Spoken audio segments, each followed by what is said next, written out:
तारीख थी 24 अक्टूबर, साल था 2010 और जगह थी श्रीनगर। वहाँ एक महिला लेखिका बोल रही थी कि 2 हफ्ते पहले मैं रांची में थी। पत्रकार ने मुझसे पूछा, मैडम क्या आप भारत को कश्मीर का हिस्सा मानती है? मैंने कहा, सुनो, कश्मीर कभी भी भारत का हिस्सा नहीं रहा। उसके अगले साल, तारीख थी 15 नवंबर, साल था 2011 और जगह थी शिकागो। वही महिला थी और वहाँ बोल रही थी कि मैं बहुत स्पष्ट कर देना चाहती हूँ, एक बात यह है कि जब भारत कश्मीर पर कई तरीके से अत्याचार कर रहा है तो कब्जा भारत को भी अत्याचारी बना रहा है। हर वो देश जो अपने को लोकतांत्रिक कहता है उसके पास ये अधिकार तो नहीं होता कि वो लोगों को अपने साथ रहने पर मजबूर करे। इसके बाद 17 जून थी, साल था 2011, जगह थी लंदन। वो महिला बोल रही थी कि मैं भारत जैसी जगह के बारे में बात कर रही हूँ।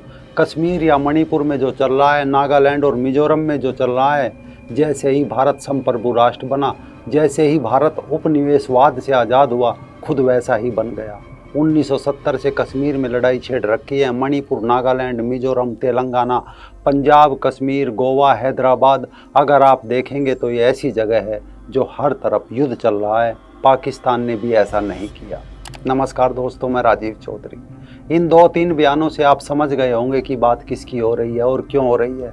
दरअसल मनगढ़ंत बेफालतू की बयानबाजी, सेना को बलात्कारी बताना, हिजड़ों को अपना प्यारा बताना, नक्सलवाद को बढ़ावा देना, फिर आतंकवादियों की भूमि पर अवैध कब्जा करना, संस्थाओं के खिलाफ लोगों को भड़काना, पूरी दुनिया में घूम घूम कर अरुंधति राय कई वर्षों से प्रचार करने में लगी है कि भारत कश्मीर में कितना अत्याचार कर रहा है। अरुंधति राय की नज़र में उनका ही देश जुल्म और अत्याचार की जगह है, लेकिन इसके बावजूद भी उसने देश नहीं छोड़ा। कारण किसी भी देश में जाती और उस देश के खिलाफ उल जुलूल बयानबाजी करती तो अब तक सलाखों के पीछे होती। लेकिन कहते हैं देर आए दुरुस्त आए।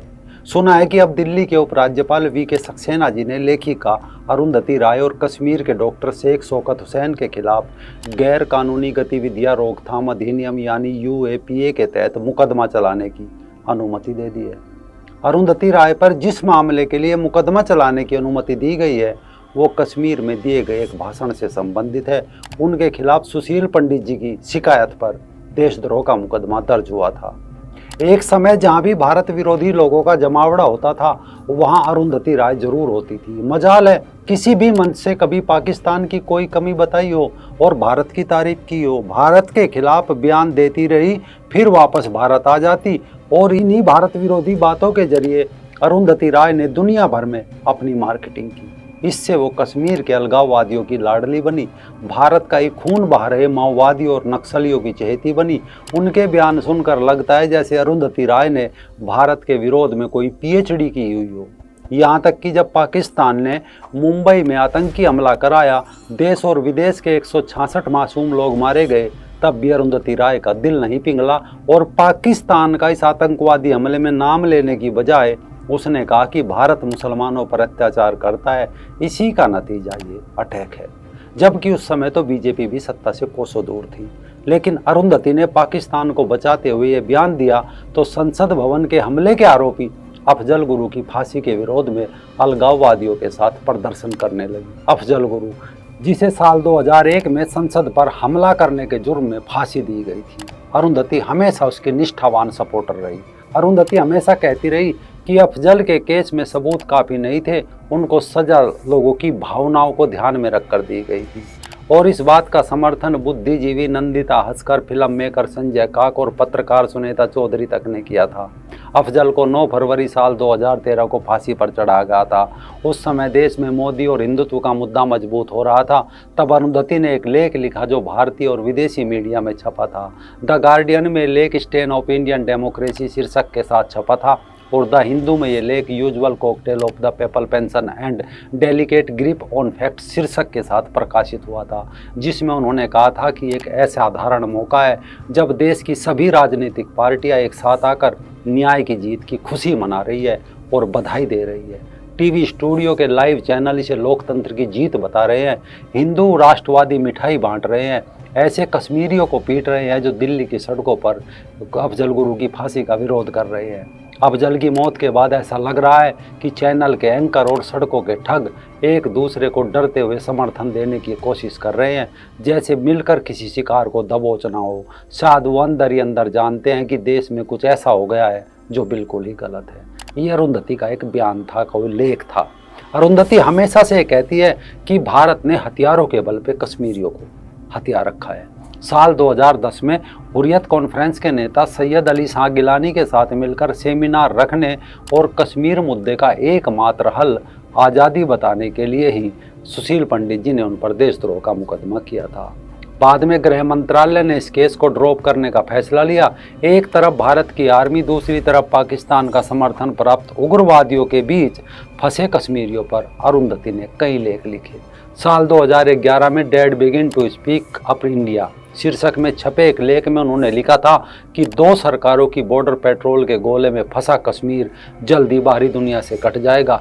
एक गोला दिल्ली से चलता है, दूसरा श्रीनगर से। अपने बॉर्डर के अंदर कश्मीर की सरकार और आर्मी दोनों को एक खुला माहौल है।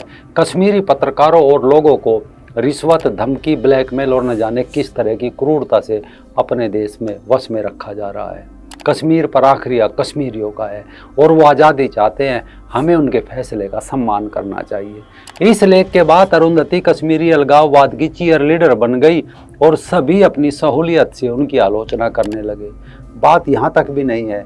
अरुंधति राय ने एक बार कहा था कि कश्मीर की आज़ादी पर अपने मन की बात कहने के लिए अगर उन पर देशद्रोह का मुकदमा चला तो नेहरू पर भी मरने के बाद देशद्रोह का मुकदमा चलना चाहिए।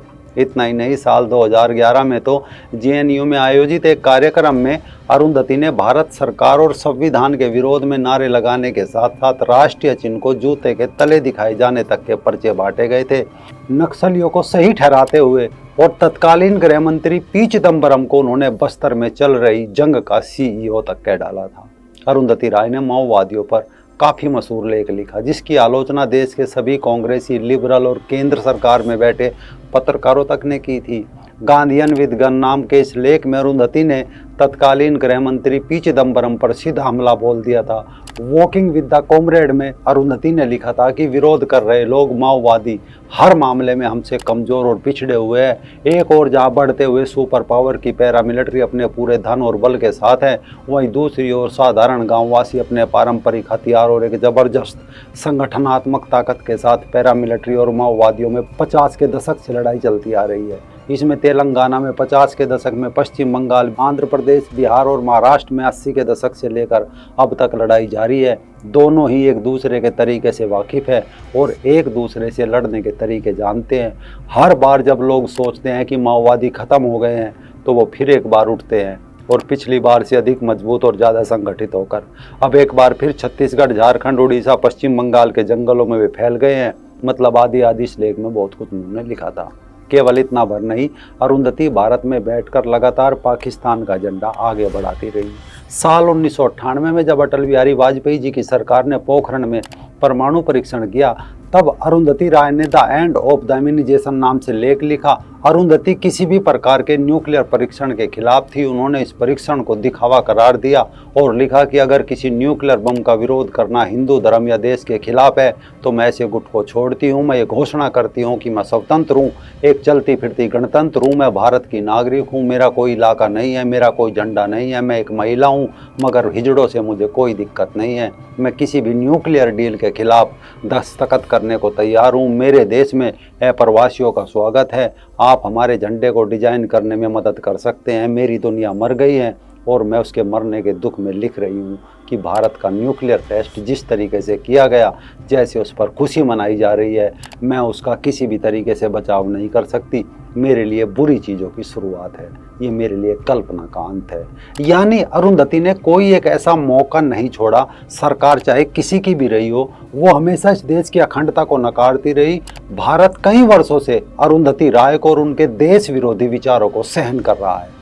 भारतीय लोकतंत्र की खूबसूरती भी यही है कि ऐसे देश विरोधी और छोटी सोच वाले तथाकथित बुद्धिजीवियों को अपना एजेंडा चलाने की यहाँ पूरी आज़ादी मिल जाती है, लेकिन हर आज़ादी अपने साथ एक जिम्मेदारी लेकर आती है। और अरुंधति राय का बयान सुनकर लगता है कि वो ये जिम्मेदारी उठाने के लिए तैयार नहीं है। इस कारण भारतीय सेना से नफरत करने वाली, हिजड़ों से प्यार करने वाली इस लेखिका पर देशद्रोह का मुकदमा निर्भीक होकर चलना चाहिए, वरना ऐसी सोच के लोग एक गुट बनाकर हर रोज़ यही कहेंगे, हर रोज़ यही करेंगे जो अब तक अरुंधति राय ने किया है।